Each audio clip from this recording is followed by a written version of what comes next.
Le iba a sacar.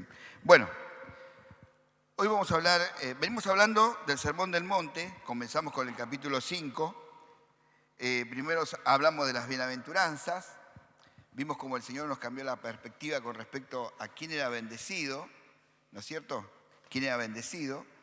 La vez pasada hablamos de ser luz y ser sal, y hablamos de esa misión, ¿no?, que tenemos en la tierra, de que nunca pienses que vos no servís para nada. Eso es mentira.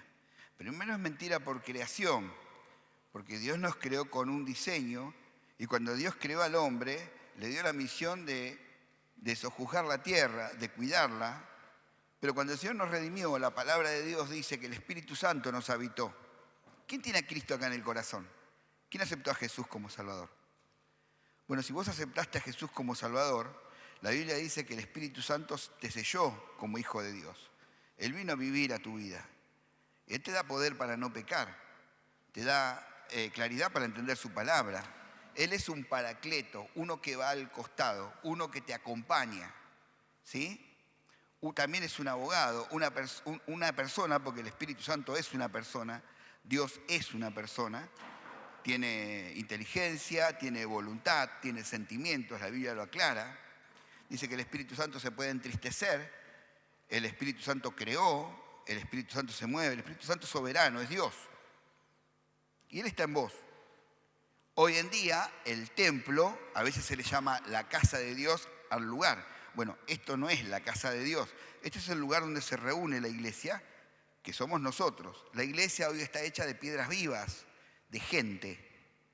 Y el Espíritu Santo habita en el templo nuevo, que sos vos y soy yo, que es la iglesia de Dios. Ahí está el Espíritu Santo. Y una de las cosas que hizo el Espíritu Santo es darnos dones espirituales. A todos, a todos. Todos tienen dones espirituales.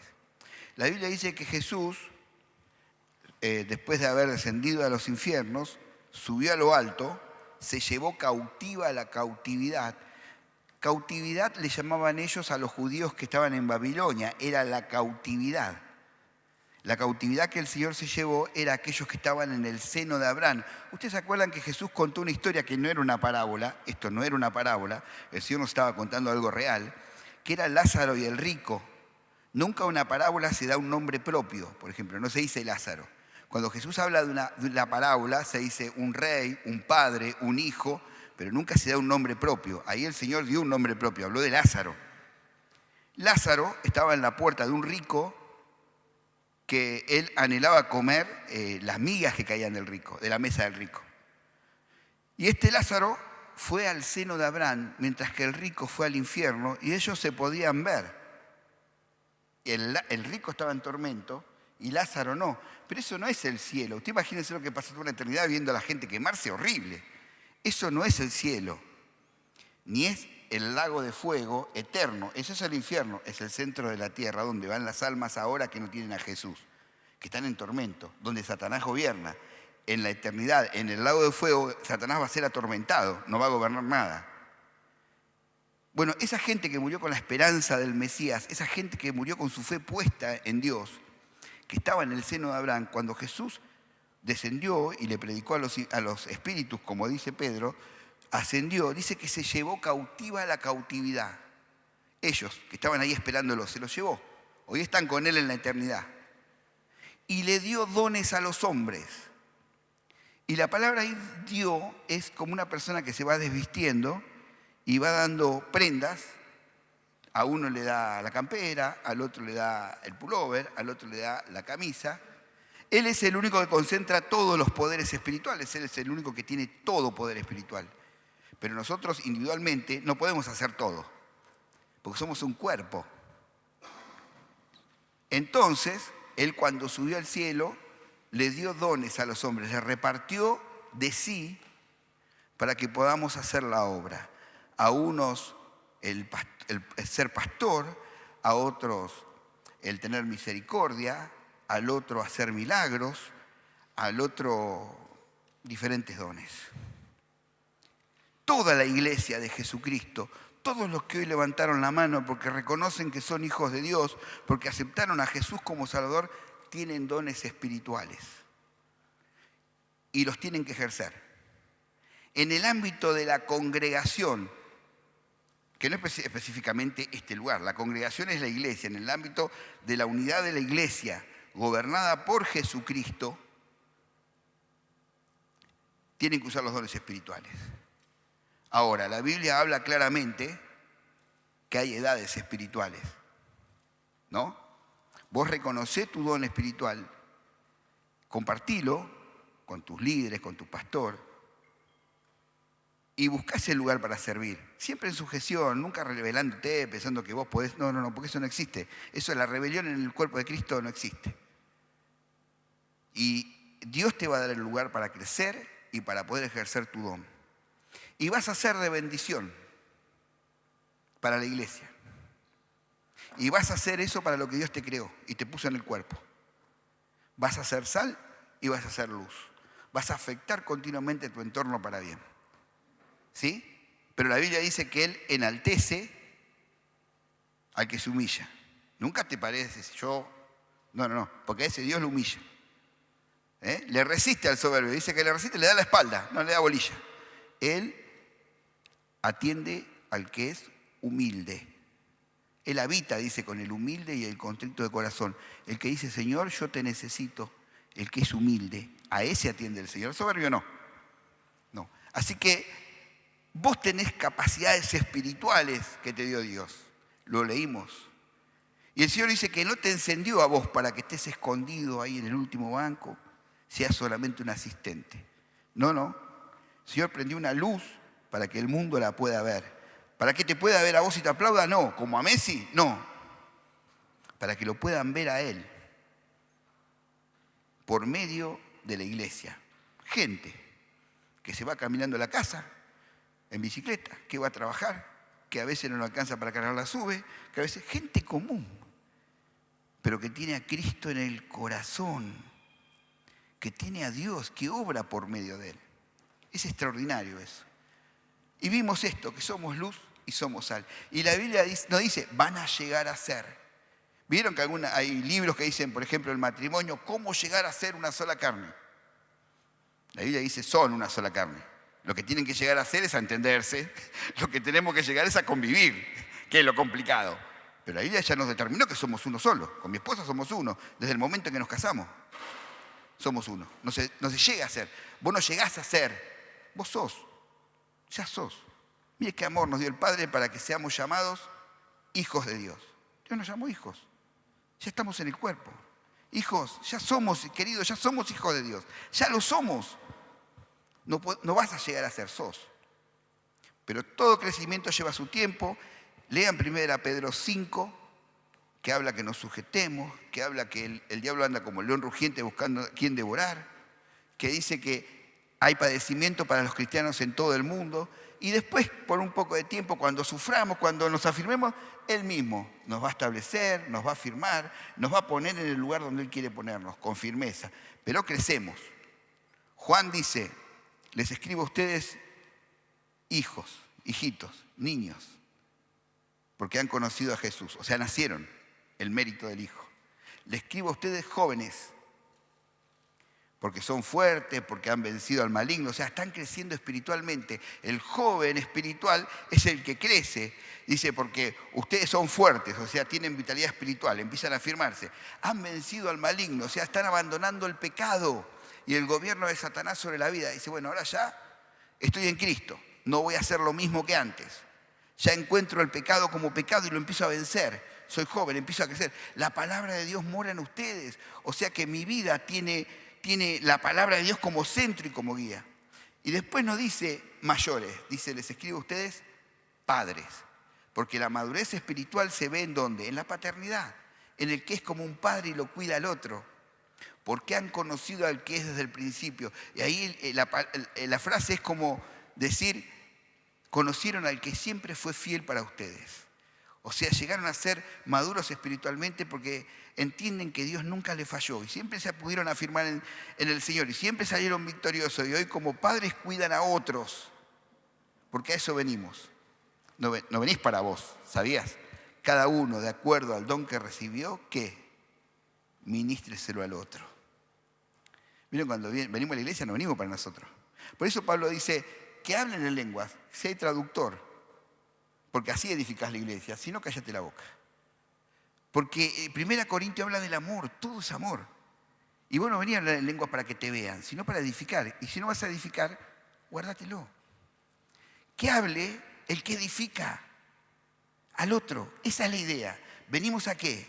A edificar al otro. A eso está. Hoy estás acá. Hoy estamos aprendiendo la palabra. Pero cada vez que vengas, pensá en el otro. Siempre pensá en el otro. Siempre en el otro. ¿Sí? Dios nos creó mirando para afuera. Creó al hombre y a la mujer y dijo, bueno, ¿ven todo esto? Bueno, cuídenlo. Cuando el hombre pecó, ¿qué hizo? Se miró para adentro. ¿Qué tuvo? Vergüenza. Tuvo autoestima, ¿no? Esa autoestima. Se autoevaluó, se autopesó. Y claro, la conciencia le empezó a martillar. Se vio desnudo, tuvo vergüenza, se escondió. No solamente de Dios, sino de su cónyuge. Escondemos, tapamos, porque tenemos vergüenza de mostrarnos. ¿Por qué? Porque nos da vergüenza vernos a nosotros mismos. ¿Por qué? Porque el pecado nos hizo poner los ojos hacia adentro y mirarnos en forma egoísta. Y ahora parece que el éxito es que yo brille. No. El éxito es que tu hermano sea cada vez más fuerte en Cristo Jesús. Tu éxito está en que el que está al lado tuyo llegue al final de la carrera. Pablo, que decía que la iglesia, ¿qué era? El gozo y su corona. Él no hablaba de su don, de su ministerio, de él como que su corona. No. ¿Cuál era la corona de él? Llegar al cielo y mirar para ti y decir, mirá, todos estos llegaron. Gracias al ministerio que Dios me dio, todos ellos llegaron. Gracias al ministerio que Dios te dio, todos ellos van a llegar. Y el Señor te va a mirar y te va a decir, bien, ¡pa! Una corona. No por vos, por tu don, por cuánto es. No. Por cuántos libros escribiste. No. Sino por cuántos hermanos. Dice, el que salva un alma. El que hace volver a un hermano del error. Lo libra de mucho pecado. Qué bueno que es eso. Sos luz y sos sal, sos iglesia, tenés un don, tenés un tiempo para crecer, tenés que crecer, conocer a Cristo Jesús. Llegaron unas personas a la presencia del Señor y dijo, Señor, en tu nombre echamos demonios, hicimos esto, y yo no los conozco. Siempre basá tu fe en la relación. Porque llegaron con toda la chapa, con todos los títulos, pero no lo conocían a Jesús. Tenés que tener una relación con Dios y con tu hermano, que está al lado tuyo. Vamos a ver eso más adelante cuando hablemos del enojo. Ahora, vamos a hablar de la relación del Señor con la ley. Y una de las cosas que el Señor empieza hablando, cuando termina hablando de la sal y la luz, dice esto. Dice, no piensen que he venido para abrogar la ley y los profetas. No he venido para abrogar, sino para cumplir. Porque de cierto les digo que hasta que pase el cielo y la tierra, ni una jota, ni una tilde pasará de la ley, hasta que todo se haya cumplido. De manera que cualquiera que quebrantare uno de estos mandamientos muy pequeños, y así los enseña a los hombres, muy pequeño será llamado en el reino de los cielos. Mas cualquiera que los haga y los enseñe, será llamado grande en el reino de los cielos. Porque les digo que si la justicia de ustedes no es mayor a la de los escribas y los fariseos, no entrarán en el reino de los cielos. ¿En qué está fundamentada tu fe? Y el Señor les va a poner eso por delante. Va a empezar a cambiar la forma de ver la ley. La ley que el Señor está hablando, habla de jota y habla de tilde, es la ley escrita, porque ellos tenían la ley oral, la tradición de los ancianos. El Señor no se refiere a eso. El Señor, que es donde ellos tenían puesto la vista, en la fe talmúdica, en la fe de los hombres, en la fe de las tradiciones.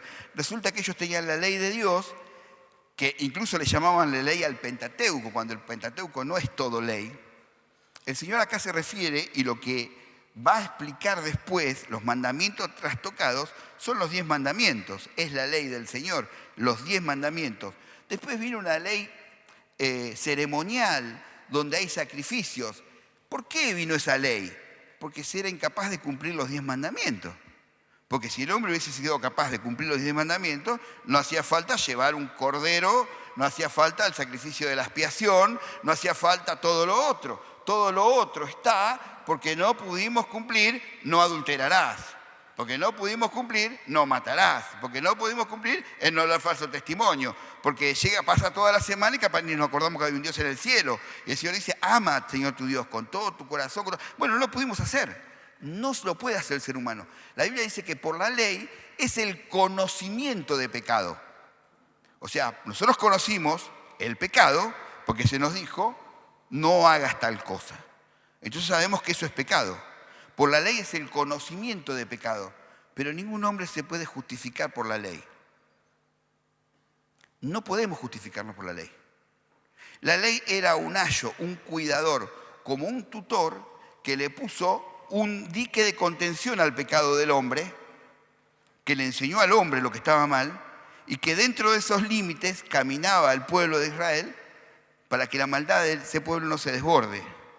Hasta que venga Cristo Jesús. Era como un cuidador que cuidó al pueblo hasta que Cristo Jesús, que era la solución definitiva de nuestro pecado, llegue.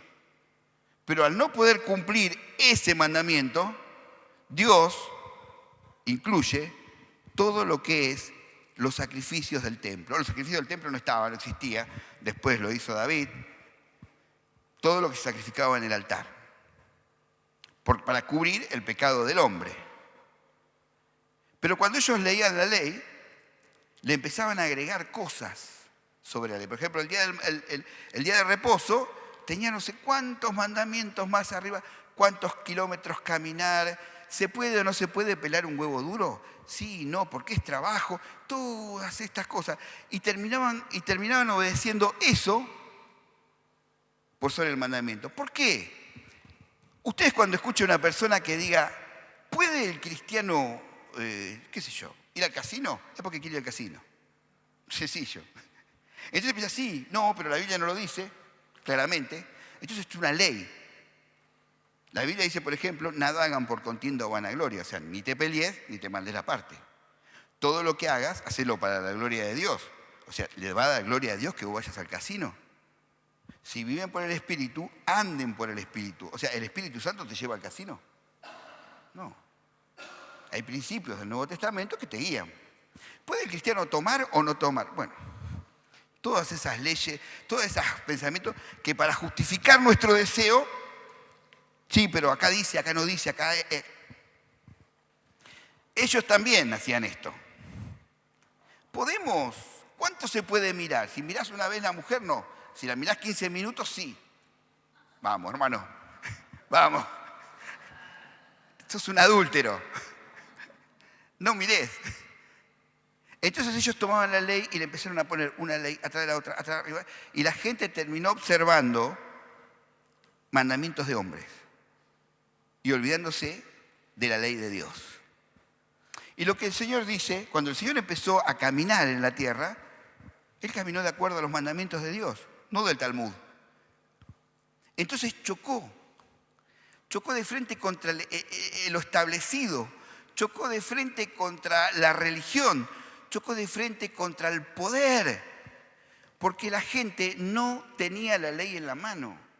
Ellos hablaban arameo, el pueblo hablaba arameo y la ley estaba en hebreo, entonces no la podían leer y fue el gran dilema hasta que los traductores de la Biblia le pusieron al pueblo en la mano la ley, la Biblia en su propio idioma, que quien tenía la Biblia tenía ¿qué? Tenía poder. Y la Iglesia Católica luchó contra todos los que querían traducir la Biblia, porque si no le quitaban el poder, no podían engañar a la gente.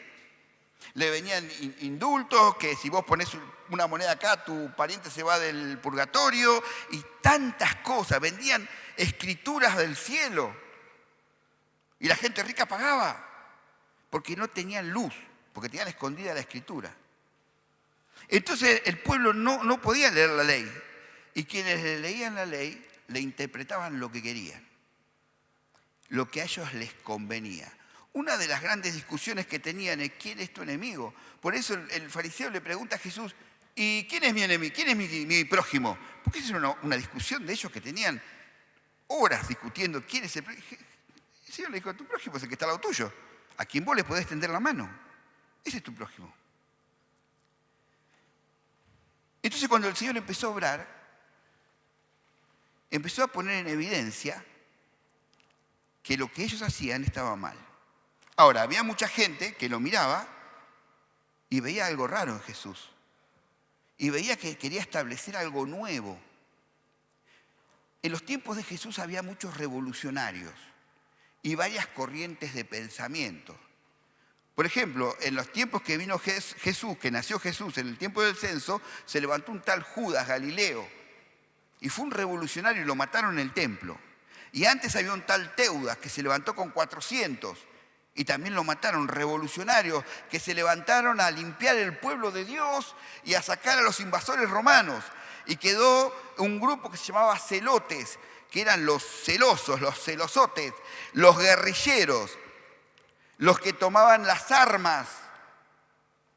Eran unos cruzados, ¿no? Que en el nombre de Dios te corto la cabeza, ¿no? Unos yihadistas de la fe. Pero la palabra de Dios no dice eso. La palabra de Dios no admite la violencia. Ama a tu prójimo como a ti mismo. Israel no estaba para matar al extranjero, sino para hacer luz a las naciones.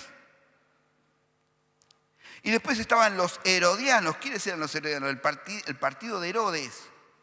Estos no tenían la fe puesta en el Mesías, sino en el político de turno. Eran la cámpora de Herodes.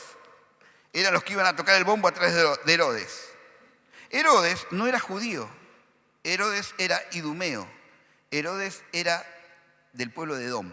Era un extranjero que por medio de artilugio llegó a ser el rey en Judea. Después tuvieron sus hijos, fue un desastre. Fueron tremendos los Herodes. Pero tenían su partido político. Y quisieron traer la justicia a la tierra por la política. Hermanos, la política no va a traer justicia a la tierra. De ninguna manera. De ninguna manera. Y después estaban los fariseos. Y los fariseos nacen allá en la época de los macabeos para cuidar la ley de Dios. Los intérpretes de la ley y los escribas. Gracias, Fabi. Gracias. Los intérpretes de la ley y los escribas, los que traducían la ley, la mayoría eran fariseos. Porque el Señor siempre habla de fariseos e intérpretes de la ley. Fariseos y escribas iban juntos, eran del mismo pensamiento. Ellos nacieron con celo de la ley y a cuidar la ley de Moisés. Pero después el poder fue degenerando esto en una secta y en una religión. Estaban los saduceos. Los saduceos eran helénicos. Era gente aristocrática, de la aristocracia. Los sumos sacerdotes, Anás y Caifás, eran saduceos. Ellos no creían en espíritus, no creían en la eternidad. Ellos creían en la ley para ser buenos. Entonces toda su esperanza era terrenal. Entonces no te hablaban del cielo, de la eternidad, te hablaban de la tierra. Y para ellos el bendecido era el rico, el sano. Y muchas veces nosotros andamos por la vida con esa fe. La fe que no tiene esperanza terrenal te predica todo cosas, esperanza celestial, tiene toda una prédica terrenal. Que vas a ser sano, que vas a ser próspero, que vas a ser... Pero que no vas a ser salvo, no se habla de la salvación. La Biblia dice, esta es la promesa que tenemos de Él, la vida eterna. El Señor nos dijo que pongamos nuestra vista en el cielo. Que nuestra esperanza es Cristo. Y nuestro día de felicidad va a ser cuando Cristo venga a buscarnos. Que el mundo es un paso, somos peregrinos y extranjeros. Un peregrino tiene un destino diferente y un extranjero tiene un origen diferente. Nosotros nacimos en Cristo y nuestro destino no es la tierra, es el cielo. Por lo tanto, el Señor nos provee todo lo necesario para este viaje. Y dice, teniendo sustento y abrigo, estén conformes, estén contentos. Y busquen el reino de Dios y su justicia y todo lo demás será añadido. Pero miren el cielo, trabajen con esperanza celestial. Trabajen para el reino de Dios. Estos eran los saduceos. Los griegos, por ejemplo, cuando Pablo habló en Atenas y habló de la resurrección de los muertos, dijeron, no, ya te vamos a hablar de esto, ya vamos a escuchar esto. Porque ellos no creían en la eternidad o les asustaba la eternidad. Dos cosas les asustó. Primero, que Pablo les puso el tiempo en línea. Dijo, Dios puso un día en el cual va a juzgar a los hombres. Y les puso el tiempo en línea. Los griegos decían que el tiempo era circular y que todo volvía otra vez atrás. Y muchas veces a nosotros nos pasa querer volver al libro de los Hechos, y volvemos a Pentecostés, y volvemos a Pentecostés. No, el tiempo es una línea y el plan de Dios comenzó acá y va a terminar allá. Y claro, si ponemos el tiempo en línea, un día se termina y el fin nos aterra. Ellos, como no creían en la eternidad, sí tenían que pensar en la vuelta. Pero cuando Pablo dijo, no, Dios puso un día allá adelante en que esto se va a cortar, la línea del tiempo. Y ahí Dios va a juzgar a los hombres por Jesucristo, quien resucitó de los muertos. No queremos escuchar de esto. Esto nos aterra. Eso eran los saduceos, eran helénicos que pensaban exactamente lo mismo. Después estaban los esenios. Los esenios eran personas que cuidaban, guardaban la ley, pero se aislaban. Eran de monasterio. Ellos fueron los que conservaron en la cueva de Qumran los rollos del Mar Muerto. Se cree que son ellos porque ahí tenían un claustro. Guardaban la ley y veían las profecías correctamente, porque cuando Herodes asumió el trono, ellos vinieron a Jerusalén, porque la palabra de Dios dice que cuando el legislador sea quitado de Judá, o sea, el poder se le quite a Judá y se le da a un extranjero, iba a venir el Mesías. Entonces cuando ellos vieron que Herodes, que era idumeo, subió al trono en Judá, dijeron, ahora está viniendo el Mesías. Y fue correcto. El Mesías nació en los tiempos de Herodes, como dice la profecía. Pero se aislaron. Y la ley de Dios, cuando uno lee la ley de Dios, no muestra a un ser humano aislado. Dios nos hizo personas de sociedad, no personas aisladas. Si ves al asno de tu enemigo, o sea, ahí tenés una persona que tiene un enemigo, que se peleó con alguien, o sea, que está en sociedad, dice, ayúdalo, levántalo, llévaselo a su casa. O sea, una persona que está en medio de la sociedad. Honra a tu padre y a tu madre, habla de los siervos, habla del matrimonio, habla de una vida en sociedad, no habla de una vida aislada. La santidad se vive en sociedad, no se vive aislado. Bueno, ellos se habían aislado. Y todas estas corrientes de pensamiento proliferaban como hay tantas hoy. Y no solamente como las que hay tantas hoy que escuchamos, sino como la que nosotros mismos traemos. Yo creo que, a mí me parece que. Una vuelta hablaba con una persona que me decía, no, mi papá me dijo, era un consiervo mío que estábamos juntos en el consejo de una iglesia, y me decía, mi papá siempre me dijo que a la mujer hay que tratarla así, decía. Claro, uno hablaba con su mujer, sufría depresión, desastre. Pero le digo, pero la Biblia no dice eso. La Biblia dice que vos tenés que amarla como Cristo amó a la iglesia. No, que le pongas el pie, que vos sos el macho de tu casa. No dice eso la Biblia. No, pero mi papá. Y así está la consecuencia. La mujer tenía depresión crónica y nunca. Entonces la vida no se vive como vos te parece. La palabra de Dios revela la verdad. La verdad no está en nosotros. Nosotros, no sigas tu corazón. La verdad no es subjetiva. La verdad es objetiva, está afuera, es revelada, está en la palabra de Dios. Ahora el Señor dice, no piensen, porque me ven actuar de esta forma y es raro para ustedes, que yo vengo a abolir, a abrogar la ley de Dios. De ninguna manera. Sino a cumplir la ley de Dios. La ley y los profetas. El cumplimiento de los profetas, bueno, está más que claro, porque las profecías acerca de Cristo se cumplieron precisamente en Él. Y la ley de Dios se cumplió en primer lugar, se cumplió en forma efectiva, ¿no? Porque la justicia de Dios que demandaba sangre por el pecado, se cumplió en Cristo. Se pagó el precio de nuestro pecado. Y la demanda de la ley se cumplió en Cristo. La época de la ley, la dispensación de la ley se terminó en Cristo. La ley y los profetas fueron hasta Juan, dice el Señor, hasta Juan. Y de ahí en más, la gracia de la iglesia. Cuando el Espíritu Santo viene en Pentecostés, después hay 4 grupos de personas, 4 grupos que en el libro de los Hechos se ve claramente que se entregan a Cristo. Unos son los judíos, otros son los samaritanos, otros son un grupo de discípulos de Juan y otros son los gentiles. A los judíos se les dice que se arrepientan, se bauticen y que iban a recibir la promesa. A los samaritanos se les predica, se bautizan, no reciben el Espíritu Santo. Vienen los apóstoles de Jerusalén, les imponen las manos y ahí reciben el Espíritu Santo. Los gentiles, que fueron 2, uno fue un etíope que venía por el camino confundido, Felipe le predica, se bautiza y se va feliz por su camino. No habla lenguas, no hay ninguna manifestación, pero sí hay un cambio de emoción. Él venía triste y confundido y se ve claramente feliz, se va feliz, habiendo obedecido al Señor. Hay una conversión ahí. Pedro le predica a Cornelio. Y Cornelio, primero hay toda una preparación de Pedro, ¿no? Estaba en la casa de Simón el curtidor, el taxidermista. Eso es una inmundicia, porque era inmundo para la ley el que estaba con un cadáver. Y este hombre trabajaba con cadáveres, pero era judío. Una cosa es un judío inmundo, otra cosa es un romano inmundo, ahí estamos peor. El Señor le muestra animales inmundos, bueno, le toda la visión. Se va con Cornelio. Le predica, no le llega a predicar, no sé si alguno estudió cómo preparar un sermón, homilética. El sermón ese de Pedro se enseña para ver todo lo que no se tiene que hacer. Porque Pedro entró y dijo, no saben lo inmundo que es para mí estar con los gentiles. Es como que yo venga acá y le diga, no sé qué inmundo que estar en punto de encuentro, pero bueno, el Señor me dijo que venga. Una cosa tremenda, ¿no? Y empezó, y nunca llegaba a cerrar el sermón, nunca llegó. Pero ellos empezaron a hablar en lenguas. Y Pedro dijo, ¿qué impide el agua a estos que recibieron el Espíritu qué?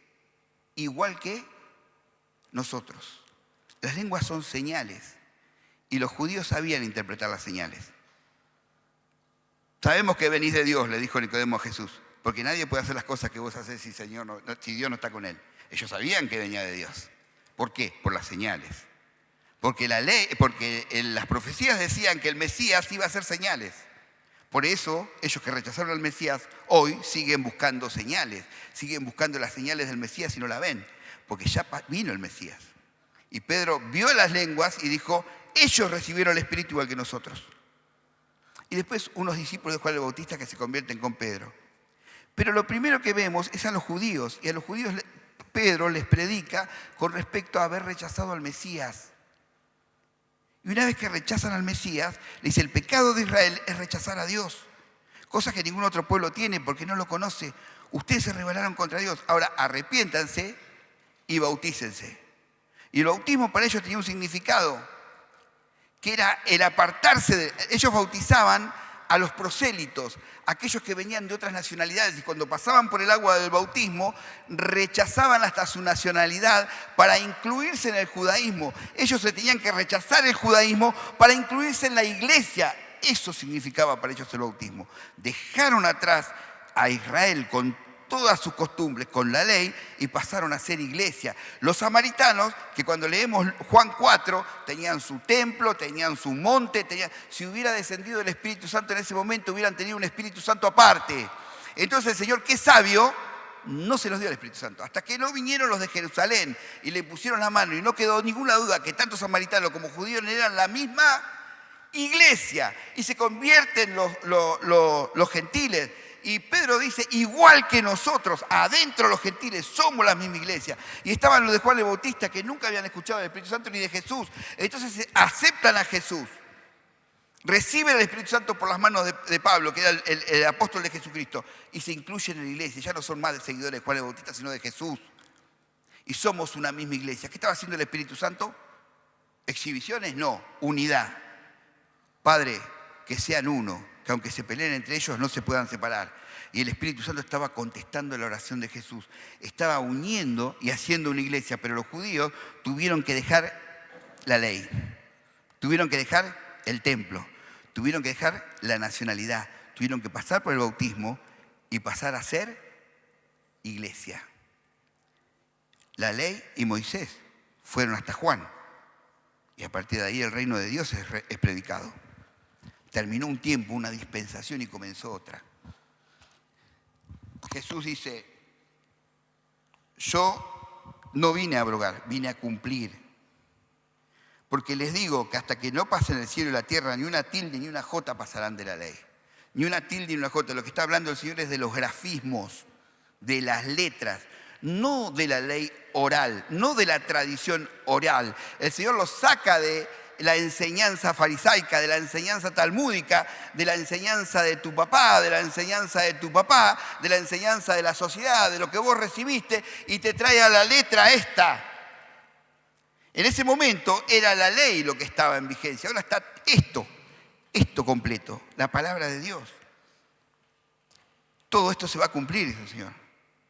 Lo que enseñó tu papá, tu mamá, lo que te dice, las enseñanzas de los hombres no son para la eternidad. Una vuelta me decía un muchacho que era pactario del Gaucho Gil, me decía, pero a mí el Gaucho Gil me da todo, pero no te da cielo, no te da eternidad. Todo se queda acá y muchas veces el evangelio que se predica es totalmente de acá, sin cielo. Y el Señor dice, todo se va a cumplir. No va a pasar ni una jota ni una tilde.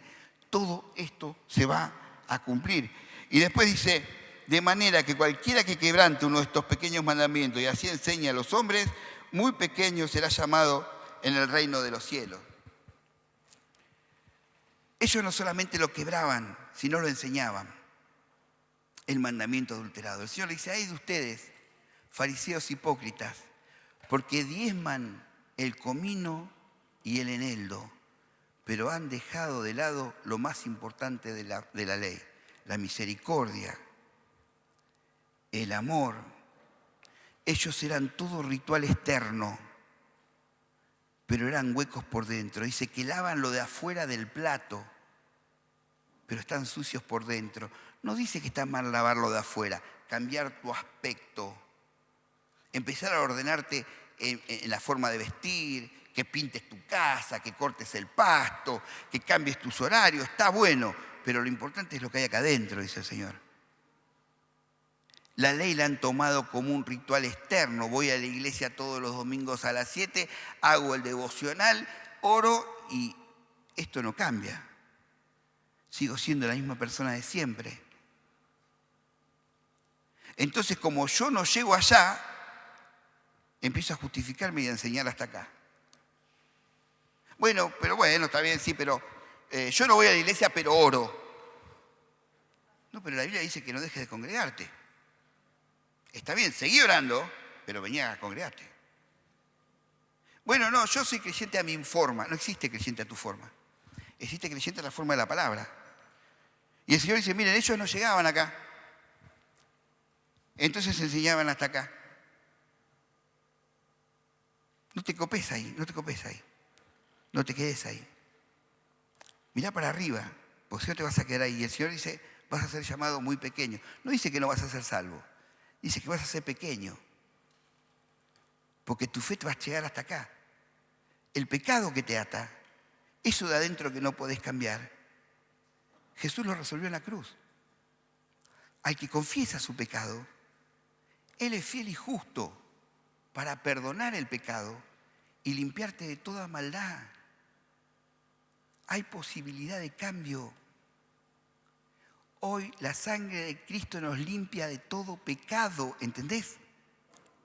No reduzcas la fe, no bajes la vara. Abrí el corazón. Entregate al Señor. Pedile que te cambie.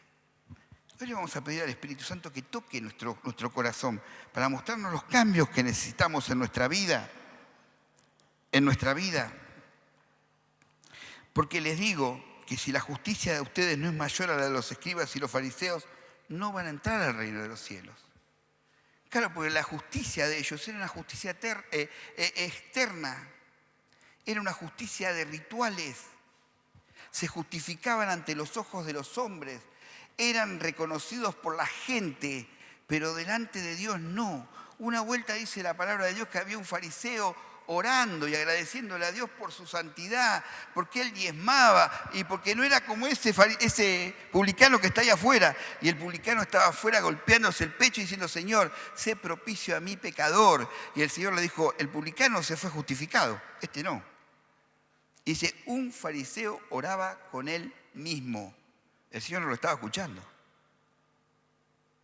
Toda su justicia, todo lo que puso delante de Dios era algo externo. No había nada en el corazón, no había arrepentimiento. Su justicia estaba basada en rituales. Yo hago esto. Eso no te justifica para nada. El otro hombre reconoció su pecado delante de Dios y Dios lo perdonó. Por tanto, la justicia fue interna, fue del corazón, fue transformadora, fue adentro. si vos no tenés una justicia interna, si vos no tenés un cambio de vida, Jesús dijo, si no nacés de nuevo, no podés entrar al reino de Dios. Dios no te justifica por lo que haces, sino por la fe. Por la fe. ¿Y saben qué? Hay gracia. ¿Sentís que no llegás? ¿Sentís que no llegás? No lo justifiques como ellos, que hicieron todo un sistema de leyes para justificar su pecado. No entraron al reino de los cielos. No bases tu fe y tu conducta en lo que alguien te dijo o lo que tu papá te enseñó o en las deducciones que vos sacaste de acuerdo a la vida que viviste. Hay personas que por lo que vivieron se creen que son menos, poco, más. No bases en eso tu fe. Basala en la palabra de Dios, en lo que dice la palabra de Dios. ¿Qué dice la palabra de Dios de vos? Jesús, siendo Dios, vivió bajo la ley. Vos tenés que vivir de acuerdo a la palabra de Dios. Obviamente, como le dijeron a Jesús, a veces Miriam está hablando con una chica que es católica y le pregunta y ve rareza en la palabra de Dios, cuando uno vive la palabra de Dios.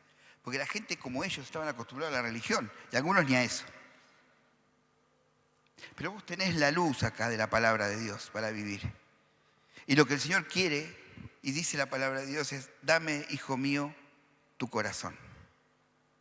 No quiero que hagas un show. No quiero que hagas un show. La palabra de Dios le decía a hipócritas.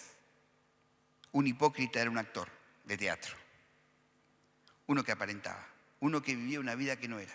Estaba acá, en la iglesia, servía, venía todos los domingos, ¿no? Biblia, toda la historieta, pero adentro, acá. Jesús vino para cambiar nuestro corazón. Nuestro problema no es ni la enfermedad, ni el dinero, ni los sentimientos. Tu problema es espiritual. Y todo lo otro después se acomoda. El problema es espiritual. Y lo que Dios quiere arreglar es ahí. Es el corazón. Por eso lo que te pido hoy es el Señor es que dejes lo ritual de lado, dejes la costumbre de lado, dejes lo aprendido de lado y vengas a Él con el corazón quebrado, como dice su palabra. Y comencemos de adentro. Y lo de afuera después nos va a hacer un show, porque del interior de sus hijos brotan ríos de agua viva. Del interior brota. No es que el exterior actúa y el interior está vacío. El interior, el Espíritu de Dios vino a vivir acá y te transmite la vida de Dios. Y esa vida ni con látigo, ni con cadenas. Vemos una serie que se llama La Voz de los Mártires. Precisamente el que creó esa serie, ese ministerio, La Voz de los Mártires, es un rumano que bajo el gobierno comunista estuvo preso, su mujer también, golpeados por ser pastores. Y él llegó, sus captores lo llevaban y lo golpeaban. Él venía y le predicaba a la gente que estaba ahí. Y le dijeron, pero te van a volver a golpear. No, pero eso fue el trato. Yo me dejaba golpear por ellos y ellos me permitían hablar del Señor a ustedes. La carne es débil, pero la vida, ahí no hay show, ¿no? Ahí no hay religión, ahí no hay teatro, ahí hay vida. Vida. Ellos no tenían vida, tenían toda una vestimenta ritual, todo costumbres rituales, pero no había vida de Dios. ¿Qué hay en tu vida? ¿Por qué te estás guiando? ¿Por tus pensamientos, por tus sentimientos, por tus carencias, por tus deseos o por la fe? La fe no es imaginarte que Dios va a hacer lo que vos querés. La fe no es hacer fuerza para que Dios te dé la camioneta. No, no. Cuando uno ve la galería de la fe, ve personas que nunca se imaginaron ser lo que fueron. David no soñó ser rey, ni se lo imaginó. Gedeón no soñó liberar a Israel, ni se lo imaginó. Ninguna de esas personas... Abraham iba por la vida siendo un idólatra allá en la tierra de los caldeos. Y vino Dios y le dijo, vos vas a ser el padre de un pueblo. Porque la fe es creerle a Dios que Él va a hacer lo que Él dice que va a hacer. No es que vos te imaginas algo y Él te lo cumple. Eso es la fe barata que se predica ahora. Cumplí tus sueños. No, no. La fe es creer que Dios va a hacer con tu vida lo que Él te prometió que va a hacer. ¿Lo crees? ¿Por qué no empezamos de adentro para afuera? ¿Por qué no nos agachamos la cabeza ahora y le decimos, Señor, yo quiero tirar la máscara al suelo? Yo ahora, Señor, quiero dejar de hacer teatro. Yo no quiero vivir más una fe farisaica. La fe de la ropa, la fe de las palabras, la fe del léxico, la fe de la costumbre, sino la fe de la vida. Señor, en mi corazón tengo pecado y no lo voy a justificar más. No voy a bajar la vara. No voy a enseñar lo que no es. No voy a tener una Biblia a mi medida. Voy a obedecer tu palabra. Mi vida va a cambiar de acuerdo a tu palabra. Señor, háblame. Mostrame. Sé sincero delante de Dios hoy. Abrí tu corazón. Mostrá tu falta. Mostrá tu pecado. No hablemos de defecto. Hablemos de pecado. Lo que arruina nuestra vida no es el defecto, es el pecado. No es el error, es el pecado. El pecado. La Biblia dice que la infracción de la ley se llama pecado. Pero así como toda infracción de la ley se paga con cárcel, la infracción de la ley de Dios se paga con muerte. Pero vino Jesús y pagó esa fianza tremenda que nosotros no podíamos pagar. Jesús murió por nuestra deuda, por haber quebrado la ley de Dios. Decirle, Señor, ahora abro mi corazón. Señor, yo entiendo que muchas veces tomé la enseñanza de mis padres, tomé lo que mi corazón dictaba, viví de acuerdo a lo que la sociedad dicta, me enrolé a pensamientos y filosofías actuales y dejé de lado tu palabra. Señor, hoy quiero renunciar a toda esta forma de vivir. Quiero que cambies mi corazón, Señor, te lo entrego. Y quiero vivir de acuerdo a tu palabra. A tu palabra. Mi fe basada en tu palabra. Jesús no vino a cambiar nada. Aparecen novedades, pero el mandamiento nuevo es el mandamiento antiguo. Ámense unos a otros como yo los he amado. Que el Señor los bendiga, hermanos. Que el Señor los bendiga.